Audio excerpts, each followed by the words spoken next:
Chérie FM, le point sur l'actualité à Bordeaux et dans la région avec Christophe Leroy. Bonjour à tous, bon appétit. Tout d'abord la météo. La météo avec Anacourt, votre formule soutien scolaire. Et comptez du soleil et du froid pour ce jeudi, comptez 2 degrés pour les maximales cet après-midi.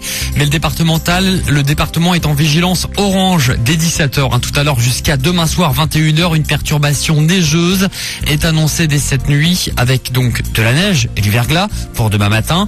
Des températures proches des moins 1 degré demain matin. Prudence donc si vous devez prendre le volant.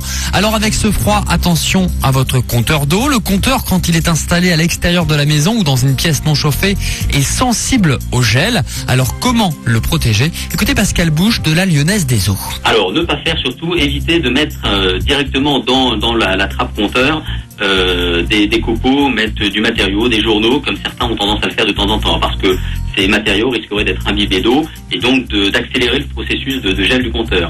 Ce que l'on recommande, par contre, c'est de confectionner une couette que l'on va mettre autour du compteur.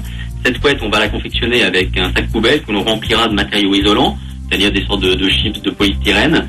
Et tout ça, ça sera effectivement donc une couette qui va permettre de protéger le compteur contre le gel. Voilà. Et en plus des mauvaises conditions climatiques annoncées, une grève risque de toucher les bus et les tramways de la communauté urbaine de Bordeaux dès demain et pour tout le week-end. Un préavis de grève illimité qui a été déposé. Des négociations sont prévues dans l'après-midi entre salariés et direction. À l'origine du conflit, le manque de moyens du personnel. Les courses de Noël pourraient donc être bien perturbées ce week-end.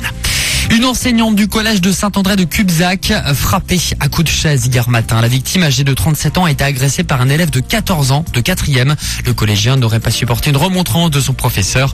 La blessure a nécessité des points de suture. L'enseignante a déposé plainte.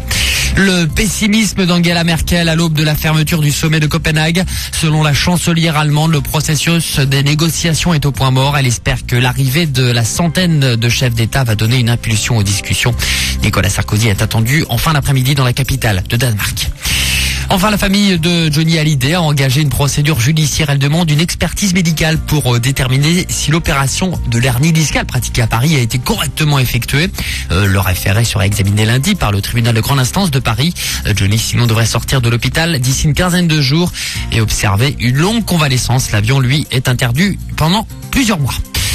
Le football, et puis 11e journée de championnat de Ligue 1, match en retard. Les Girondins qui sont allés s'imposer à Montpellier 1-0 hier soir, un but de Jussier. Ils confortent donc leur place de leader. Prochain match pour les Girondins, ça sera contre Lorient au Stade Chaban à 19h.